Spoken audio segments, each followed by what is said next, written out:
So a few days after the Sinner ban has been announced, WADA has actually come out and spoken about how they came to this decision and also kind of clarifying a few things for us. Let's go have a listen to what they had to say regarding this Sinner suspension. So this is what WADA General Counsel Ross Wenzel had to say about the situation. This was a case that was a million miles away from doping.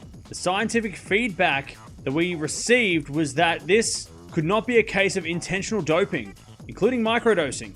WADA received messages from those that consider that the sanction was too high, and in some respects, if you have some saying this is unfair on the athlete and others saying it's not enough, maybe it's an indication that although it's not going to be popular with everyone, maybe it's an indication that it was in the right place. When we look at these cases, we try to look at them technically, operationally. We don't do it with fear of what the public and the politicians or anyone is going to say. He then went on to talk about why it was this 3 months between two Grand Slams. He said once you've reached an agreement, what you can't do is then say, oh, but we're going to have this apply from 2 months in the future for a period of 3 months. It must come into effect quickly. Of course, once the deal is done, it's important that it is executed and that it is made public for reasons of transparency. So it happened because of the timing of the CAS proceedings. It happened to be decided last Friday. It was a very late night and it came into effect immediately. So that is the reason for timing.